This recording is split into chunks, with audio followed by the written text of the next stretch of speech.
You're listening to episode 164, Kelsey's Story, a daughter with gastroparesis and hereditary spherocytosis.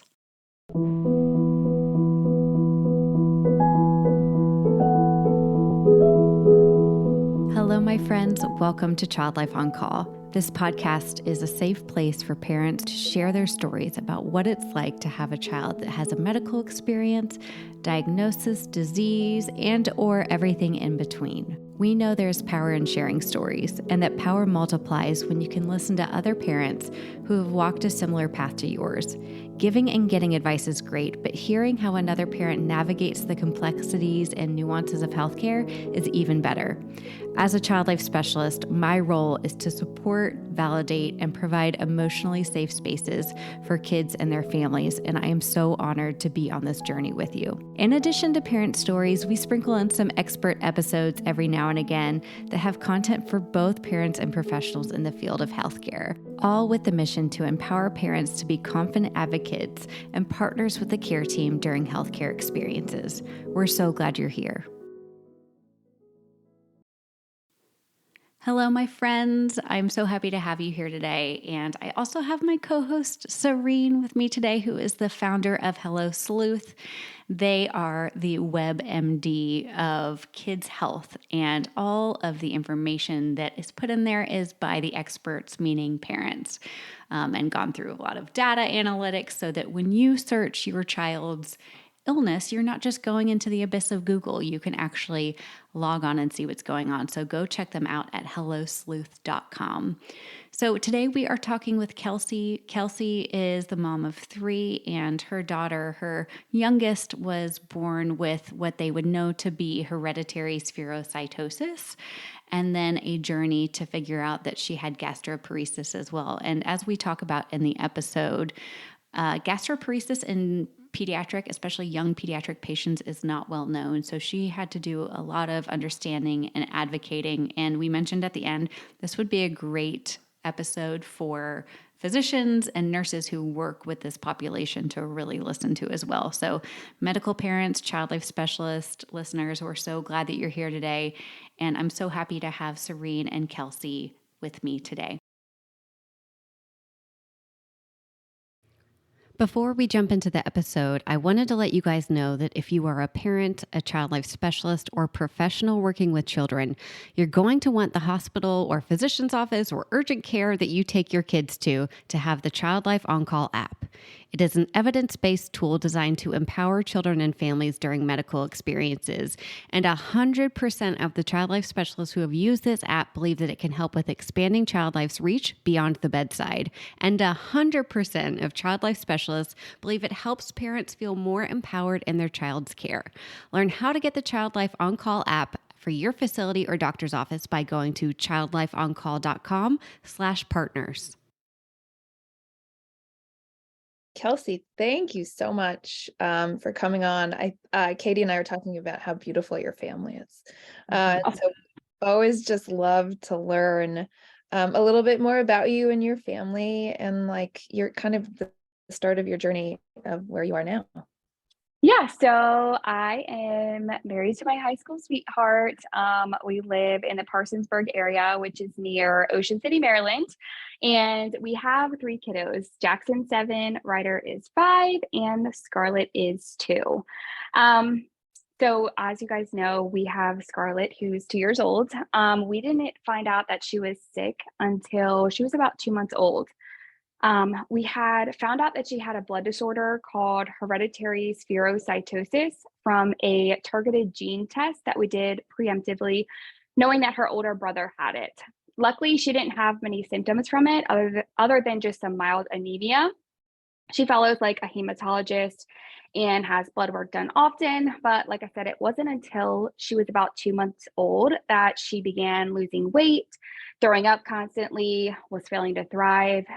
Even after multiple attempts of changing things up, like we went from breastfeeding to formula feeding. We tried to fortify her formula. We tried to take dairy out of it, all of the things, and she was still unable to hold down food. And it was honestly like a downward spiral from there. But my mom gut really knew something was wrong. Yeah, it's even just going back to Serene mentioning how gorgeous your family is. It's one of those things like you never know just from looking at the outside what's going on inside. And that's such a perfect example too of like the sacrifice that you make for your kids. Like that's not easy to cut out dairy and to fortify things. Serene, I know you know all about like the liquid and all of And that stuff. calories and all that. Yeah, that's Measuring everything. Yeah. Oh my goodness. So take us from there. And I'm like that mom gut you speak about is I don't know about you, but it's always the balance of like, am I being crazy or is this something? And trying to like listen to which side it is always hard. Yeah, so it was hard. She went through multiple really long hospitalizations, tests, procedures before we got her official diagnosis. She went through never ending blood work, x rays, ultrasounds, upper GI series, even endoscopies and biopsies under anesthesia. And eventually, she had something called a gastric emptying scan, which is what gave her the official diagnosis of gastroparesis. And if you're not familiar with it, gastroparesis is a motility disorder, which causes delayed gastric emptying. So essentially, she would eat, the food would sit there, and then she would throw it back up because she couldn't digest it in a timely manner. And at that point, she was failing to thrive and was severely malnourished. And unfortunately, gastroparesis has no cure. And even despite failed medication trials, she was still very symptomatic. So at that point, she had to have a feeding tube placed. Originally, she had something called an NG tube placed, which goes through your nose and into your stomach. And then about 3 months later, she had surgery to have a G tube placed, which is where they create a stoma and the tube goes directly into her stomach. She could really only tolerate her feeds at a very slow rate. And honestly, it wasn't long until she stopped tolerating her G tube feeds altogether. She was then hospitalized again and was placed on something called PPN nutrition, which is nutrition through an IV. She was then placed under anesthesia again to have something called a GJ tube placed. So this time it would mean that the tube would completely bypass her stomach and go directly into the small intestines. At this point, that felt like a really huge step backwards, but we knew it's what she needed in order to get nourishment and to start thriving. She did really, really well with the GJ tube for a long time, and she was thriving on it. And then about 3 months ago, she became a candidate for something called pyloroplasty surgery, meaning that they would permanently open the pylorus, which is where your food needs to go through in order to digest. So for some people, this is a surgery that can happen if you have gastroparesis, and it can be a game changer for you. Some people, the results are very minimal and there's no relief at all. Thankfully for her, the surgery was honestly a game changer. She was able to go from being completely dependent on J tube feeds to going back to a G tube. And she's even eating some by mouth now too. And even just started feeding therapy, which is a huge win because at some points during this journey, we didn't even know if she would be able to eat at all by mouth. So this was a huge win. And then she was also diagnosed with something called hypotonia as an infant. Between being so malnourished, being in the hospital, and so many hospitalizations, surgeries, her muscle tone became very weak very fast. And she started falling behind on all of her developmental milestones, which you guys know if you're watching all these other kids in the same age group hit all these milestones, learning how to crawl and walk, and watching your kiddo take all these developmental steps backwards, it's hard. so Yeah, so she started physical therapy twice a week. She was fitted for SMO ankle bracelets, and then she even got a gait trainer, which if you're not familiar with that, it's a mobility device, kind of similar to like a walker to help her get around until she was strong enough to walk on her own. But she's still in PT twice a week, but she's getting stronger every day. So it's been a journey to get where we are today. I feel like you've covered every discipline in the hospital. Just about. also, it's like did you know all these medical terms before? I mean, one thing that's so funny One, about like, it's like, you feel like you're talking to someone who's been in the medical system for a long time. it is, it is. It's crazy. You learn a lot, and especially when you get a diagnosis, the first thing, they tell you, don't Google it, don't Google it. Well, that's the first thing that you always do is Google and educate yourself. So, you know what to expect. Obviously, you're not hoping for the worst, you're hoping for the best, but you also want to prepare yourself and educate yourself. Did you find a lot on gastroparesis? Not really, especially in a pediatric patient. Not really, honestly. Yeah, we've had another person on the podcast with gastroparesis, but she was diagnosed as a young adult and continues to have it and wasn't able to take food by mouth for a year. But yeah, so how did you end up when you did do your research? I'm just like, every time we talk about this, Serheen, I'm so happy you're building Sleuth, because it's like now you get to go somewhere and it's not Google, it's data driven, it's accurate, and you're not just kind of like going into the abyss. But what did you end up finding when you were looking up all of these procedures and looking up all this information? It's overwhelming. To be honest with you, it's a lot of information. But I was able to connect with a lot of people on social media, which is great. Because it's so nice to be able to connect with someone who gets it and has gone through a similar journey. And it's honestly one of the reasons that we began sharing Scarlett's story too. We wanted to, not only help educate and raise awareness, but to help people feel like they're not alone. And we learned some of the best tips and tricks from social media, watching TikToks or watching people on Instagram. They've been through it, so they know, the tips and tricks and, what accessories to get for a feeding tube or, all the things. So it was awesome to be able to find a community of people that just gets it. I'm interested in hearing a little bit about both of y'all's experience with feeding therapy, and maybe something you wish you would have known at the beginning, kind of going into feeding therapy with your child. And I think, were they around similar ages? I guess Scarlett was a little bit younger than what you guys have gone through, Serheen. Yeah, my daughter was 4 when and she's still in feeding therapy. I mean, one thing I've learned about feeding therapy, and Kelsey, I'd be so curious if this is your experience too, is that what I wish I knew is that different therapists have different expertise, even if they're all feeding therapists. Like my daughter's dysfunction was a swallow dysfunction. And we've only found 2 people in the New York City area who specialize that in kids. And by literally just being super fortunate, we've worked with both of them, which would have been otherwise just really hard. And so it's almost like she does strength training for her swallow muscles, whereas someone might be more of an expertise in the behavioral aspect of eating. Like if a child has a problem with textures, like my daughter doesn't have a problem with textures, she has a problem with swallow. So we're kind of the opposite of you. She doesn't have any issues with swallowing, but she does have issues with textures. So she just started feeding therapy like within the past 2 weeks. So I can't speak to, long-term goals, but we have seen improvement. Like I said, she has a lot of issues with textures just because for a long time she was restricted to things only like purees or soft foods. So she's not really used to chewing and different kinds of textures. So that's kind of our new world right now, is learning new textures, new foods, new flavors, because she wasn't able to even try it really before.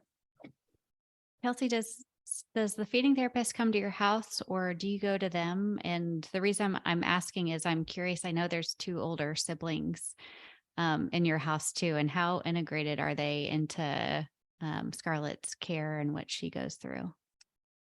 So we go to a facility, and it's the same place that she gets physical therapy. So she gets physical therapy twice a week and feeding therapy once a week. But of course, we always bring whatever we learn there, we bring it home, and they are a huge help. They want to be a huge part of her journey. They're always cheering her on, even the smallest little milestone we celebrate in our house. So, even if it's oh, she took one bite of strawberry. We're all clapping, celebrating, cheering her on. They have the best bond, honestly. They call her Super Tubi. They're so proud to teach people about her tube. But honestly, they have a bond like no other. They truly love each other. That is Oh, so cute. I know. Well, and I'm like, how do you teach that to your older siblings? That's a question we get a lot, right? Is like, how much is too much integration and the load that siblings are carrying? But the picture you just told us about is the whole purpose. Yeah, I mean, I'm not gonna lie, it's not always rainbows and butterflies. They're at hard ages, especially when she is inpatient, where there's a lot of worry and fear and missing mommy and daddy. Um, when she was inpatient, we're 2.5 hours away. So it was hard on them, Wow. especially, when we're inpatient on a holiday or a birthday. It's a hard age to find a balance of, letting them know what's going on, but not telling them too much to the point that they worry. They understand way more than you realize, though, and their little minds wander. Thankfully, we have family that's close and they were able to stay with their grandparents. Shout out to Gigi and Pappy, who, of course, spoiled them to death, as they should. I just read But this tweet that was like, the only real life hack is living close to grandparents. yes, they're the best, and they love them to death. But I'll never forget, like, leaving for Scarlett surgery. We all cried, because they just worry, and it's heartbreaking. Um, there's no right way to walk the journey of, especially when you have other siblings in the mix of a medical journey. Because, like I said, you want them to understand what's going on, but not understand too much. And like I said, they're at a really hard age, but we include them in a lot of things, which I think helps. So even simple things like flushing her tube, we'll be like, hey, Jackson, why don't you grab a flush? And he'll push the syringe and be a part of it and make them feel included. So it's not something that seems scary to them, which can easily happen, especially when your house is all of a sudden looking like a hospital. You come home from the hospital and now you have not only a feed pump, but you've got IV poles, you've got feed pumps going off all hours of the night. It can be scary and overwhelming for them. We even got little like baby dolls and teddy bears that have feeding tubes in them, so that they could practice, on their little doll or their teddy bear to say, hey, it's not scary, it doesn't hurt, and make them a part of it too.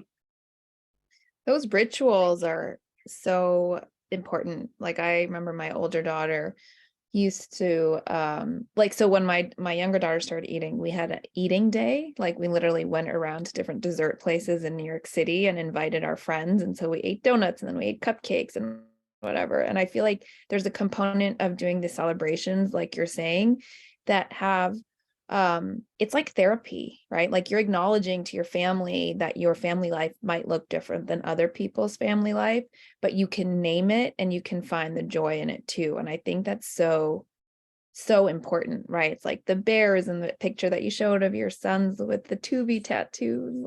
Yes, yeah, really like you're important. saying, it's important to find, it might not be normal to other people, but you find your family's new normal. And I feel like we've done that. It takes a long journey to get to that point, but it's our normal now. We'll be right back. Have you ever wanted to sit down with your child or one of your patients and just have a really impactful play session, but you don't have the bandwidth to go get every single piece of everything that you need, or you're in a rush and you don't want to spend that time gathering materials because it's just exhausting, honestly, sometimes to have to think about exactly what to put together. When I finally got my hands on a sensory play kit from Present Not Perfect, I was obsessed because I could just sit down with my child, not have to do any prep work, but have an impactful and meaningful play session with them. Created by a teacher and a therapist, these sensory play kits foster early emotional literacy skills through the power of playful metaphor. But honestly, my son and I, we just sat down, we had a great time of connection. we actually ended up talking about some of the issues that he was having without me having to start or provoke the conversation. It just happened really naturally. You can get 10% off your order with the code CHILDLIFE10 when you go to present.notperfectllc.com.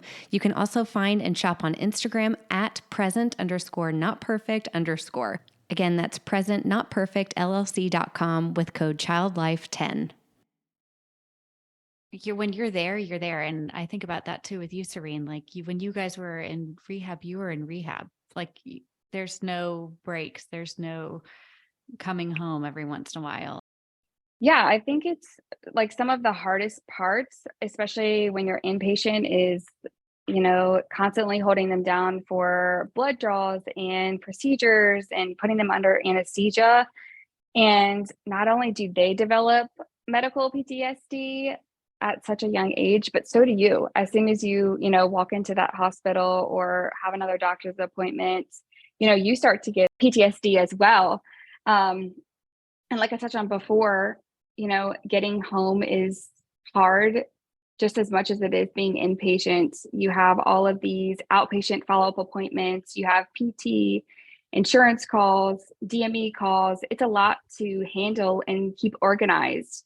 And then in addition to all that, you're learning all of this new medical stuff too. When I became a mom, I never imagined that I would have to be trained to put in something like an NG tube or a G tube into, my daughter's stomach. And people always say like, I could never, but I assure you, you would. I still remember putting in my first NG tube, teary-eyed, handshaking, sweating, and I still get nervous. I still get overwhelmed. And I've been doing it for 2 years. It does get easier though. Like I said, having family support is really, really important. Do you have any hacks of like caring for yourself when it gets really stressful?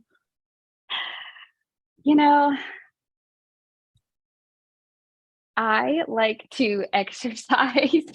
That sounds crazy, but I Not like at to all. run. I like to get my stress out that way. I like to take a good bath. It sounds so silly, but when you're inpatient, the simple things of taking a bath or laying on the couch, you take those things for granted and then you get inpatient and you're like, oh my gosh, all I want is to just take a nice hot bath and lay in my own bed and lay on my own couch and binge watch TV, It's hard. Like I remember in rehab, it's like, every day is so hard. And then you're like, oh, I finally found time to go take a shower. And like the shower was down the hall. It was a shared shower. And I remember one day I went in and a very hairy individual had taken a shower before me. And I'm like, No. I cannot believe I am reliving freshman year of college in like the worst ways. And it's That's hard. exactly what I was thinking about. It's like those dorm showers. Oh, no. Yes. And yes, and you have like such a short pocket. I know like a lot of times it was just me in the hospital with Scarlett, my husband was going back and forth. So especially with her, she's so attached to me. So if she would fall asleep, I would like run to try to go take a shower or run to try to go grab something to eat because I knew as soon as she woke up that she would be obviously screaming for me. So you're trying to find like these little pockets of time just to take care of your needs. I have a parent hack for the showers, and that's that what they don't tell you is that the towels they give the parents are the same size towels they give the kids. And so you always have to ask for more towels because otherwise it won't cover your body. Like seriously, Yes. you'll be putting a tiny towel around yourself. So always ask for more towels. But also, sorry, on that thing, it's like it's not designed. I'm glad that it's designed for kids and not adults, like the inpatient experience. I wouldn't want it any other way. But it's super awkward that the bathrooms don't have locks on it. Yeah, that's true. I never even thought about that, Serheen, but you're right. Because it's like, if there's an emergency, we have to get in. It can't be locked. Yeah. So what do you like? Can we hang let's brainstorm here. Can we hang a sign that's like, they're just I'm like, may the pooping? odds, It's like the emoji. may the odds be ever in your favor that someone doesn't walk in on you. Yes. I think the sign is so simple. I think, Katie, you're right. It could just be like a flip sign, like Yeah. occupied, not occupied, you know? Yeah, I know, but that's such a good thought. I just speaking about it's not small, like this fact that exercising fuels you and allows you to get rid of some of the stress that you experience on a day-to-day basis. And it's like when you can prioritize that, like even myself, I'm not a medical parent, but prioritizing that stuff makes you feel more like a human, like you belong to you again, even if it's hard. Exercise has never come easy to me, but I've always done it because it's like, okay, I'm in my body. I'm doing it for me. Like there's nobody else around. So I think it makes a lot of sense that you feel that way to kind of take care of yourself. Absolutely. What do you think you've learned about yourself since becoming Scarlett's mom? I feel like it's been such a long, hard journey, but we have learned so much along the ride. In addition to meeting some incredible people along the way, it has truly changed our entire family's perspective on life, honestly. We no longer sweat the silly small stuff. As a family, we celebrate every single milestone, no matter how small.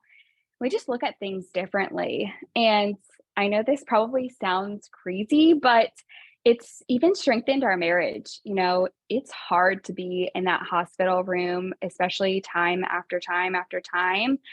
And if you've been there, you know the amount of tears shed and cry so hard you can't even catch your breath. That white knuckle grip of a hug you give your significant other when you feel like the world's crashing down around you and you can't even breathe. But we've really learned to lean on each other. We've learned how to divide and conquer when we need to. We've learned how to make each other laugh and do silly things to pass time while she's in surgery or getting a procedure done, or even just to get out of our funks. And we've really learned to appreciate all the little things in life, even simple things like date nights for other people. They drop their kids off with a babysitter and go out to a fancy dinner. For us, that looks different. Our date night is waiting for the kids to go to bed and door dashing McDonald's. And as silly as that sounds, that's our normal because it's not so easy to just drop off, our kids when you've got a feed pump, you've got all this medical supplies, you've got in case of an emergency medical binder that goes along with it.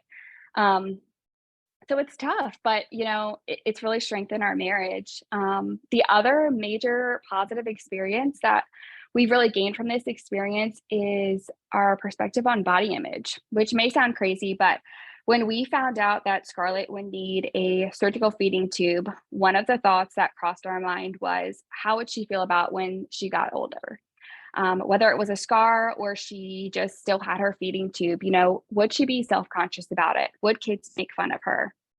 But it wasn't really until after that our whole perspective changed. We knew that we would raise her to be confident and be proud of her to be and show her that every day that every single body is unique and beautiful, despite, scars, color, age, weight, literally whatever, and that she doesn't need to change a thing. But it even changed the way that I looked at my own body.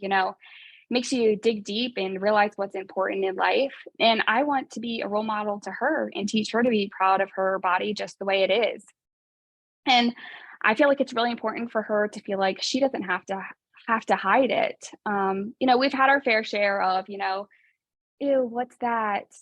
Talking about our feeding tube, like on the playground. And I'm not naive, I know the day will come when she comes home from school crying or something because somebody made fun of her. And that happens in every day, even if, don't have a disability or something that's making you different.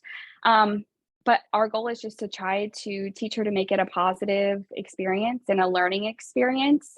So it really made us start looking at things differently. And the other thing that really opened our eyes was when she had to have a gait trainer in order to get around. The lack of accessibility in even our local area is crazy. And it's kind of one of those things that you don't realize the importance of accessibility until you're the one needing it.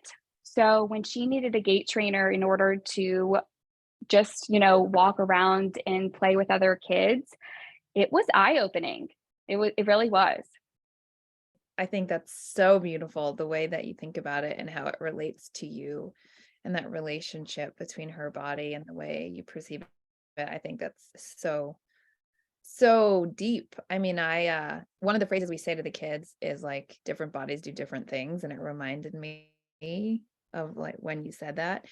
Do you find it liberating at all, this new perspective that you have from your journey? 100%. I look at life differently. I look at my body differently.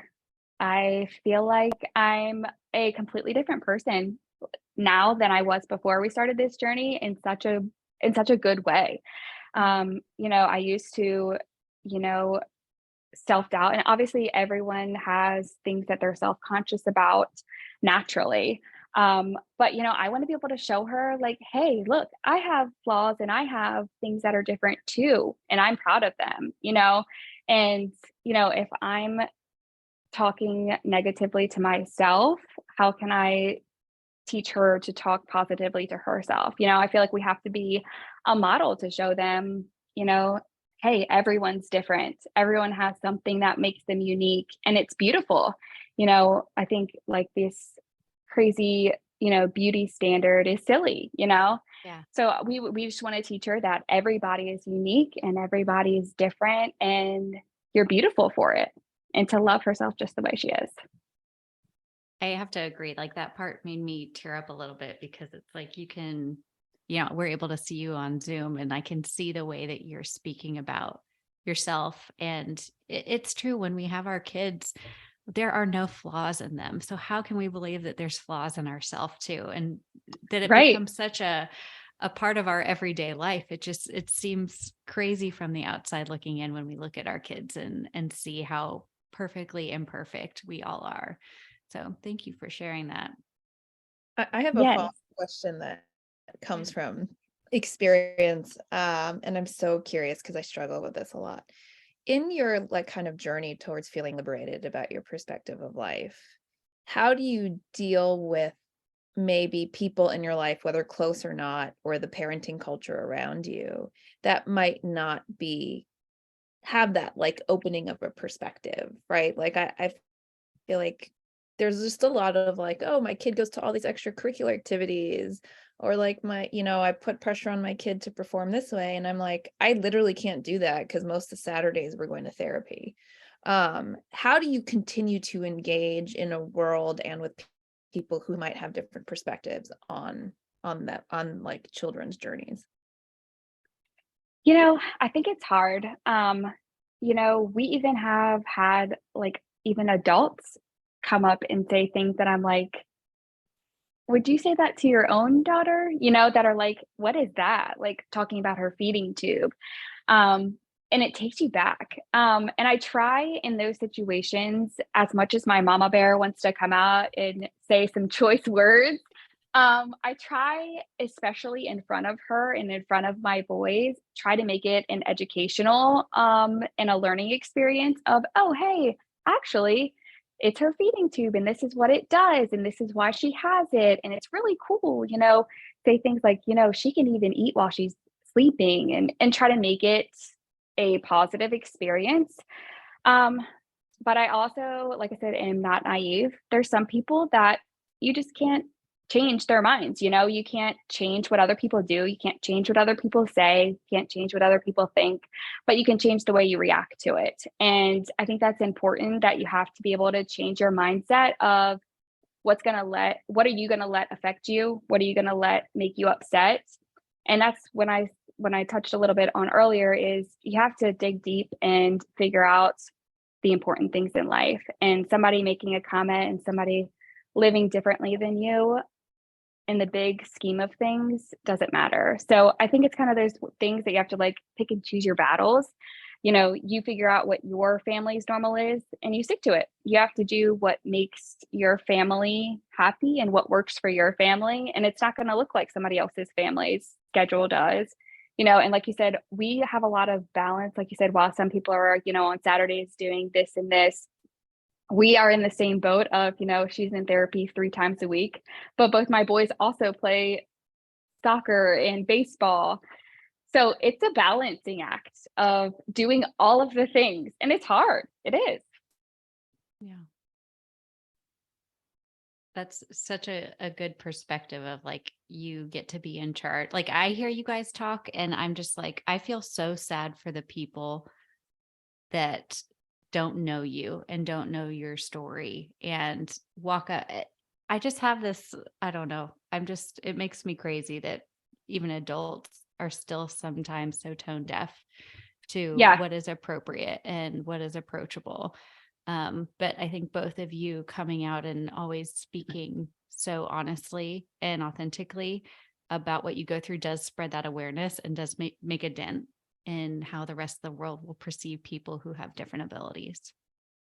Kelsey, thank you so much for giving us your time today, let alone like a quiet hour away, which I know is hard to get. But if you like to share on social media, don't feel obligated to do it. And Yes. I've started this new caveat too, is that if somebody DMs you, it is not your responsibility to DM them back. Okay. You put out there what you want. Those are your boundaries. But I was just talking with another mom yesterday, and she's like, sometimes the weight of these people DMing me with very similar complex situations, I feel bad if I don't respond. Right. But that's not on her or you, Serheen, right, or me for that matter. Right. It's like we put out there what we can with our boundaries. Sometimes we respond and sometimes we can't. Yeah. And like you said, it's important to have that boundary of, yes, we want to share, we want to raise awareness, we want to, have people follow along and cheer on, but there is still that boundary of, we have our private life as well and share what we want. Absolutely. Well, with that said, where can people follow along with you and just see the beautiful smiles of your beautiful family? Yes, so you can follow our family on Instagram. I give it to you. It's Kelsey and then 3_ Ward, WARD.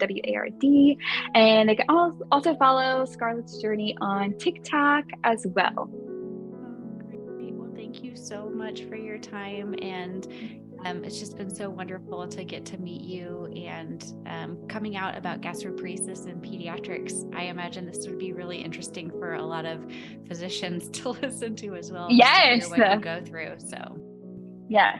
Yes. Well, thank you so much for having me. Thank you so much for joining us on the Child Life On Call podcast. The only reason this podcast keeps on going is because of you and listeners like you. So please join in on the conversation with us on Instagram, Facebook. I'm even on TikTok now, y'all, making a fool of myself. I haven't danced yet, but maybe it's coming. You can find us at Child Life On Call.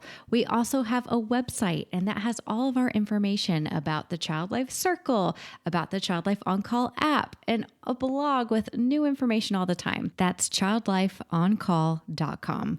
Thank you again from the bottom of my heart for listening to these episodes and being a part of this community. We are so grateful and so honored to be able to provide this for you.